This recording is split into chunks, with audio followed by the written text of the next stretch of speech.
नमस्कार। Times MP के इस अंक में आपका स्वागत है।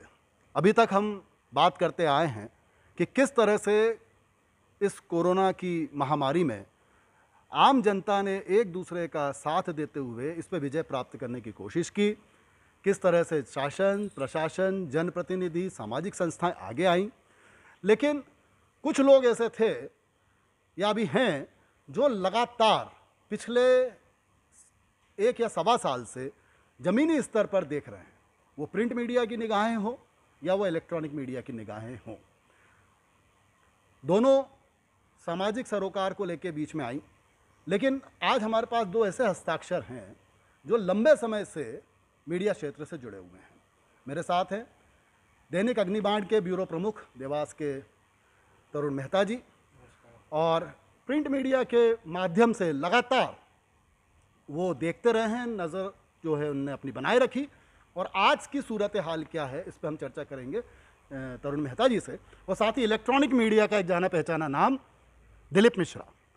आप डिजियाना न्यूज़ चैनल के हमारे देवास के ब्यूरो प्रमुख हैं और लगातार आप अपने इलेक्ट्रॉनिक मीडिया के माध्यम से लोगों से संवाद करते रहे हैं, बातचीत करते रहे हैं, साक्षात्कार लेते रहे हैं, इंटरव्यूज़ करते रहे हैं और गली मोहल्ले की स्थिति को भी जानने की कोशिश की। तो जनता का किस तरह का रुझान है उसके ऊपर आपकी पैनी नज़र है।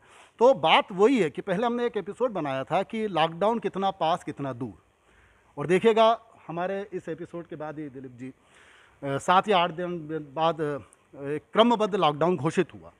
कारण क्या थे हम सब जानते हैं। अब अनलॉक की प्रक्रिया कितनी पास और कितनी दूर, इन तमाम बातों को लेकर हम बात करेंगे। तो चलिए अपना संवाद शुरू करते हैं। सबसे पहले तरुण मेहता जी, आपसे हम ये जानना चाहेंगे कि जब से ये कोरोना का नाम सामने आया कि कोई महामारी घोषित हुई है, तब से आपकी निरंतर नज़र है।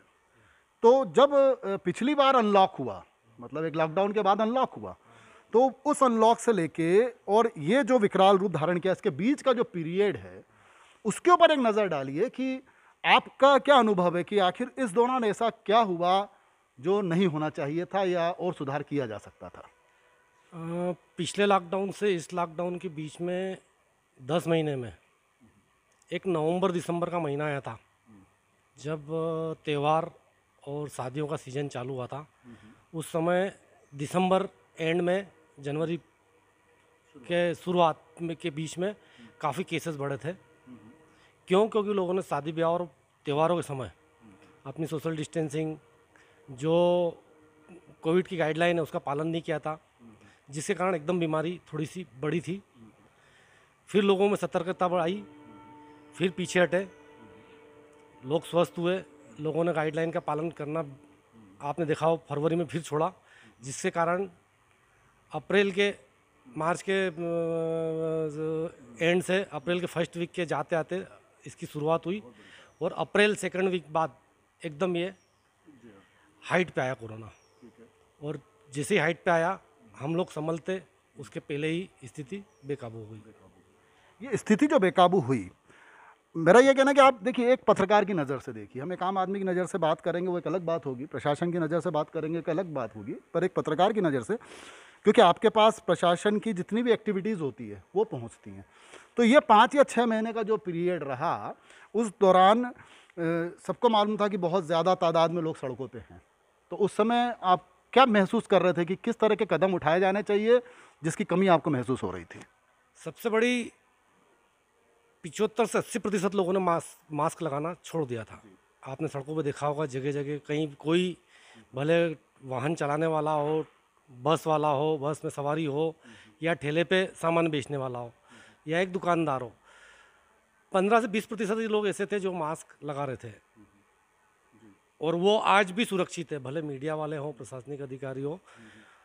80% लोगों ने मास्क हटाना छोड़ा और ये आगे बढ़ा और सैनिटाइजर का उपयोग भी बंद कर दिया था लगभग, जिसके कारण एकदम से सैनिटाइजर का उपयोग लोगों ने भी बंद कर दिया था। और सरकारी कार्यालयों पे जाएं, आप बैंकों में जाएं, कहीं भी जाएं, प्राइवेट कार्यालयों में जाएं, आपको कहीं सैनिटाइजर आपको मार्च के पहले देखने को नहीं मिला होगा। उसके कारण ये एकदम से मामला बढ़ा। और जिस तरह से लोग आपके ना सड़क पे दिखाई दे रहे थे, तो उस समय जो सख्ती बरतना थी या सतर्कता बरतना थी, उसको लेके आप क्या कहना चाहेंगे? सख्ती प्रशासन करता, लेकिन कहाँ का करे, कितना करे।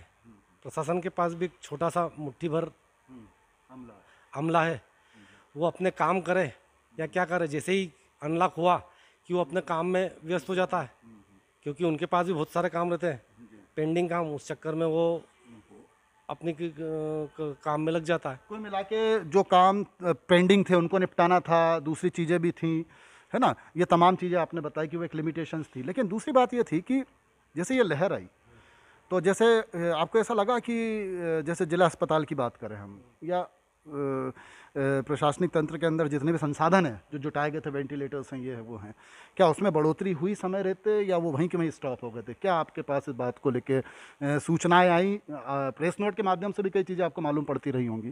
प्रेस नोट में तो क्या, सरकारी जो बखान है वो एक तरीके ही चलता रहता है, उसको आप अलग हटे।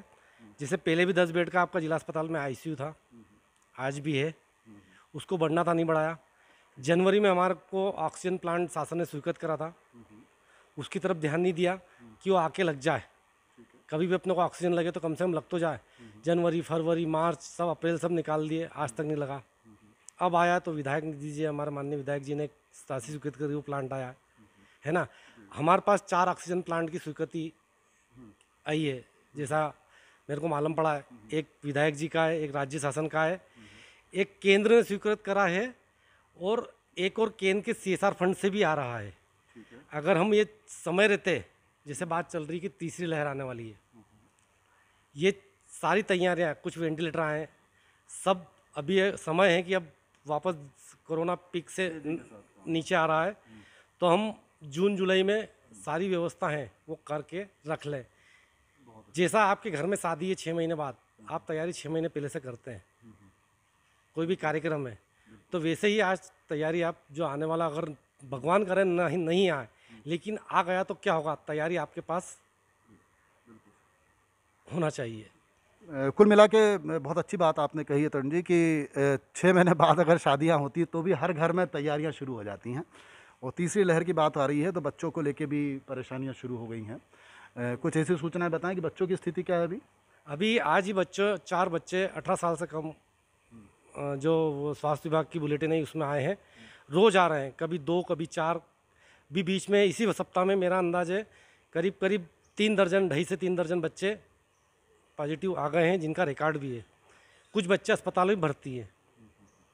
कुल मिला के अगर बच्चों पे आंच आ गई है तो बहुत ज़्यादा सतर्क रहने की अब ज़रूरत है, जैसा कि तरुण मेहता जी ने बताया। चलिए अब अपन रुख करते हैं इलेक्ट्रॉनिक मीडिया की ओर, कि दिलीप मिश्रा जी ने जो अपनी नज़र, अपने कैमरे की नज़र से जो कुछ देखा है, उनकी जो सोच बनी है, उस पर अपन बात करते हैं। दिलीप जी, अनलॉक की प्रक्रिया अभी जैसा कि बताया जा रहा है कि 31 मई तक पूरा देखा जाएगा, उसके बाद एक विश्लेषण किया जाएगा परिस्थितियों का, फिर अनलॉक की तरफ। लेकिन आज नहीं तो कल जाना तो होगा।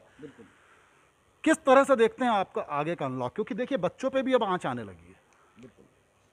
देखिए, अगर व्यक्तिगत तौर पर अगर मैं मेरा एनालिसिस और अपने विचार की बात करूं, तो ये वैश्विक महामारी जो है, ये अभी हाल फिलहाल तो अनलॉक की अनुमति देती नहीं, लेकिन चूंकि हालात ऐसे हैं, लोगों को जीवन यापन करना है, लोगों को कामकाज करना है, सरकार भी इस दिशा में सोच रही है, इसलिए अनलॉक तो होना है। लेकिन इस बार जैसा कि हमने पिछली लहर में देखने को मिला, ये जो थर्ड वेव की बात चल रही है, आए ना आए वो एक अपनी जगह है, वो ईश्वर ना करे कभी आए। लेकिन मेरा ये मानना है कि अनलॉक हो, आम जनता के लिए हो, उन कर्मचारियों के लिए हो, उन दैनिक मजदूरों के लिए हो, लेकिन इस अनलॉक में शासन, प्रशासन, समाज सेवी संस्थाएं, इन लोगों को सजग रहने की बहुत ज़रूरत है। इन्हें सजग रहना पड़ेगा थर्ड वेव के प्रति, क्योंकि एक मजदूर आदमी, वो उसे इस बात का भान नहीं, वो अनलॉक हुआ वो अपने कामकाज में भिड़ जाएगा, उसको इस बात का से कोई लेना देना नहीं कि थर्ड वेव आ रही है। लेकिन चूंकि जिनकी जो जिम्मेदार हैं, उन्हें अपनी जिम्मेदारी निभाना पड़ेगी, और इस अनलॉक होने के बावजूद उन्हें इतना सजग रहना पड़ेगा, कुछ गाइडलाइंस तय करना होंगी, सरकार को गाइडलाइंस तय करना होगी, संसाधन जुटाने होंगे थर्ड वेव से लड़ाई लड़ने के लिए। ये गलती जो हम सेकेंड वेव में हो चुकी हैं, उन गलतियों की पुनरावृत्ति ना हो, कम से कम इस बात का ध्यान रखना बहुत ज़रूरी है। और चूँकि बात आ रही है कि थर्ड वेव में छोटे बच्चे संक्रमित हो सकते हैं, तो अगर अनलॉक होता है तो जिस तरह से लॉकडाउन में पूरा पुलिस प्रशासन, प्रशासनिक अमला, राजनीतिक लोग, समाज सेवी संस्थाएं जिस तरीके से लॉकडाउन में भिड़ी रहीं, उसी तरीके से अगर ये सारी संस्थाएं वैक्सीनेशन की दिशा में भिड़ जाएं और हमारे देश का वैक्सीनेशन 50% को क्रॉस कर जाता है, तो मैं समझता हूं कि हम थर्ड वेव से निपटने में बहुत बड़ी कामयाबी हासिल होगी। अगर ये जो है थर्ड वेव आती भी है और संक्रमित बच्चे होते भी हैं, तो बच्चे होंगे कहाँ से? सबसे बड़ी बात यह है कि हम ही लोग कोविड को लेकर घर जाएंगे, जिससे हमारे बच्चे संक्रमित होंगे। सबसे बड़ा खतरा जो वैक्सीनेशन जिन लोगों का हो चुका है और उनके बच्चों का वैक्सीनेशन नहीं हुआ है, तो जिनका वैक्सीनेशन हो चुका है वो भी इस बात का विशेष ध्यान रखें। जैसा कि WHO के कई डॉक्टर्स ने, कई जो विशेषज्ञों ने कहा है कि आपका वैक्सीनेशन अगर दोनों डोज भी हो चुके हैं तो आपको अपने बच्चों की खातिर मास्क लगाना होगा जब तक पूरे परिवार का वैक्सीनेशन नहीं हो जाता। मास्क लगाना होगा, सोशल डिस्टेंसिंग मेंटेन करना होगी। और रही बात, शासन प्रशासन को इस दिशा में एक नई गाइडलाइन तैयार करना होगी कि किस तरह से ज़्यादा वैक्सीनेशन हो सके, किस तरीके से हम ये जो है थर्ड वेव से निपट सकें। और अगर आ भी जाती है दुर्भाग्यवश, तो उससे निपटने के लिए हमारे पास क्या पर्याप्त संसाधन हैं, हम क्या उन्हें उपचार दे सकेंगे। जैसा कि आपने देखा ये सेकेंड वेव में किसी को अनुमान नहीं था कि ब्लैक फंगस आएगा। ब्लैक फंगस आया जिसने एकदम से हाहाकार मचाया।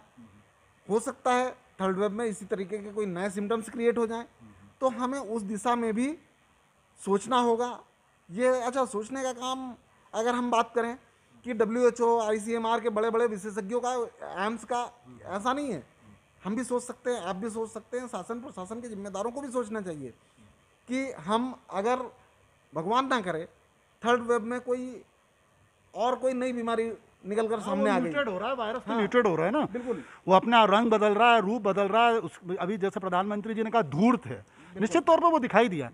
तो हमें नहीं मालूम कि अगली बार का अटैक वो किस तरह से करेगा। और आपने बहुत अच्छी बात बोली है कि देखिए सड़कों पे हजारों नहीं लाखों लोग एक साथ निकले। आपने ये देखा होगा कि बहुत ही जागरूक, समाज में जागरूकता फैलाने वाली हस्ती जैसे डॉक्टर के अग्रवाल, पूरे देश में जाना माना नाम, पद्मश्री। अभी हमारे एक वरिष्ठ पत्रकार राजकुमार केसवानी जी, जीवन साहू जी, जिनको बड़े दिल से, बड़े हृदय से लोग पसंद करते थे। हम सोच भी नहीं सकते कि ये लोग किसी तरह की लापरवाही कर सकते हैं। कौन व्यक्ति इनको दे के चला गया नहीं जानते। तो ये ऐसे एसिम्प्टोमेटिक लोग हजारों की तादाद में सड़कों पे घूमते थे। इसके कारण लाखों की तादाद में लोग संक्रमित हो गए और हमने सेकेंड वेव देखी, जो आपने इशारा किया। अब बच्चों की खातिर, कम से कम बच्चों की खातिर तो हम संभलें। तो आपने इस तरफ इशारा किया। दूसरा ये है कि आपने कहा वैक्सीनेशन प्रोग्राम 50% से ऊपर लोगों को लग जाएगा तो ज़्यादा से ज़्यादा वैक्सीनेशन। तो वैक्सीनेशन को लेके आम जनता की क्या धारणाएं हैं? क्योंकि कई लोगों में सुनाई दिया वैक्सीनेशन नहीं लगवाना, नहीं करना है, तमाम तरह की बातें, भ्रांतियाँ, भ्रमजाल, राजनीति सब चली है। अभी क्या सूरत हाल है, कैसे जनता सोच रही है अभी? देखिए जैसा कि अभी तरुण भाई ने बताया कि बच्चे, आज ही का उन्होंने आंकड़ा बताया कि कुछ बच्चे आए हैं और 1.5-2 दर्जन बच्चे कुछ इस हफ्ते में निकले हैं। तो ऐसी कंडीशन में निश्चित तौर पर सावधानी, सजगता रखना होगी। और वैक्सीनेशन की जो जहाँ तक बात है, वैक्सीनेशन का दौर, जब वैक्सीनेशन स्टार्टिंग दौर में था उस समय ज़रूर भ्रांतियाँ आई, लेकिन इस कोविड महामारी में जिन्हें दोनों डोज लगे हैं वो भी ऐसा नहीं है, वो भी बीमार हुए, वो भी पॉजिटिव हुए। उनमें कुछ लोगों की तो शोध का विषय, रिसर्च होता रहेगा, डेथ भी हुई। लेकिन अमूमन ये देखने में आया कि जिनको जिनको वैक्सीनेशन हो चुका है वो विदाउट वैक्सीनेशन की बजाय ज़्यादा सुरक्षित रहे और वो बहुत, उन्हें अगर वो पॉजिटिव हुए भी तो बहुत जल्दी रिकवर हो गए, होम आइसोलेट होकर रिकवर हो गए। इस चीज़ को जब हमारे देश की पब्लिक ने, हमारे देवास की पब्लिक ने जब इस चीज़ को समझा है, तो आप देख सकते हैं आज वैक्सीनेशन सेंटर पर रजिस्ट्रेशन करने वालों की भीड़, वैक्सीनेशन लगवाने वालों की भीड़, इसका नतीजा यही है कि लोग इस चीज़ को समझ चुके हैं और वैक्सीनेशन की दिशा में लोग भी जागरूक हुए हैं। तो लोग तो वैक्सीनेशन लगवाएंगे, लेकिन अब मैं जहाँ तक समझता हूँ कि वैक्सीनेशन के दायरे को बढ़ाना चाहिए। जो आंकड़ा है कि रोज़ाना हम इतने वैक्सीनेशन करेंगे, अगर अनलॉक की स्थिति होती है तो इसका इस संख्या को और बढ़ाना चाहिए, क्योंकि आज हमारे देश की आबादी बहुत कम नहीं है। आज हमारे देश की आबादी की बात करें 135-40 करोड़ की आबादी होना छोटा मोटा काम नहीं है। इतनी बड़ी आबादी को वैक्सीनेशन, मैं तो कहता हूँ 50% भी अगर कवर हो जाता है, हार्ड इम्यूनिटी बनने के चांसेस बढ़ जाते हैं। तो वैक्सीनेशन की दिशा में लोग जागरूक हुए हैं, वैक्सीनेशन के अच्छे परिणाम भी आ रहे हैं और लोग इस चीज़ को समझ भी रहे हैं। बहुत अच्छी बात कही, क्योंकि अभी सारा दारोमदार वैक्सीनेशन पे है। और जैसा कि कहा जा रहा है कि देखिए एक्यूरेसी रेट को 91% बतलाया गया है, कहीं 80% बतलाया गया है। इसका मतलब यही है कि 1000 में से चंद अपवाद के तौर पे 100-150 केसेस ऐसे भी आ जाएंगे जिसके चलते उसके पास रिसर्च भी हो रही है, शोध भी हो रहा है और उसको भी शॉर्ट आउट कर लिया जाएगा। देखिए जैसे आप आगे बढ़ते चले जाएंगे, समस्याएं आती जाएंगी और आप उसको रिसर्च के माध्यम से, हमारे वैज्ञानिक जब इतनी जल्दी वैक्सीन ला सकते हैं तो उसके ऊपर ये म्यूटेड वायरस को लेकर भी रिसर्च होगा ताकि वैक्सीनेशन। लेकिन बहुत सही बात कही कि वैक्सीनेशन बहुत ज़रूरी है, कुछ नहीं करने से कुछ करना तो अच्छा है ना। तो इस तरफ ना जाएं कि उनको 2 इंजेक्शन, वो हज़ारों में कोई 1-2 उदाहरण आपके सामने आ जाएं तो उसको हज़ारों लोगों के बीच में ना फैलाएं, वही उदाहरण नहीं बनते, बल्कि 900 लोग वो भी हैं 1000 में जो कि जिनको कुछ नहीं हुआ। तो बहुत अच्छी बात आपने कही है कि वैक्सीनेशन पे बहुत ध्यान देना होगा और इसको बढ़ाना होगा, इसके उत्पादन को बढ़ाना होगा और यही एकमात्र फिलहाल हथियार है कि बच्चों तक जाने से रोक सके। बहुत अच्छी बात कही है। तो इस तरह से हमने ये संवाद किया और आपने देखा कि दिलीप जी और तरुण जी ने किस तरह से अपनी बात सामने रखी है। आप भी चिंतन कीजिए, मनन कीजिए, मंथन कीजिए। तो इस तरह जो आपने बात की, जैसे कि हमने जनता से कहा चिंतन करें, मनन करें, मंथन करें और एक निष्कर्ष पर पहुँचे और सब देखिए एक दूसरे का साथ देते हुए आगे बढ़े। महामारी में सिर्फ प्रशासन कुछ नहीं कर सकता, शासन कुछ नहीं कर सकता, सरकार अकेली कुछ नहीं कर सकती।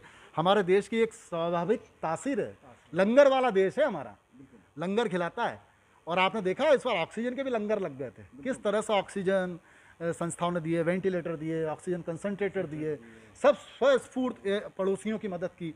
तो हम एक दूसरे का साथ देते हुए जो आगे बढ़े हैं ना, जात पात से ऊपर उठ के, है ना, धर्म मजहब से ऊपर उठ के, जो एक दूसरे के लिए आया कि हम सब एक हैं, यही भाव महामारी से जिता पाएगा तरुण जी। और यही भाव जो है दुनिया में हमको मिसाल बन के सामने आएगा कि 130 करोड़ के देश ने कैसे निपटा। क्या कहते हैं, बात सही है? हमें सही है, हमें पॉजिटिव सोच रखना है। भले कोई भी पॉजिटिव हो, अपने परिवार का हो, लेकिन अपनी सोच पॉजिटिव होना चाहिए कि उसको कैसे भी मदद करें। ऐसा नहीं हो कि उससे दूरी बना लें। आप पूरा उसका गाइडलाइन का पालन करके उसके साथ पॉजिटिव रहें, ताकि उसको ऐसा ना लगे कि दहशत कि मैं यार ऐसा हो गया हूँ।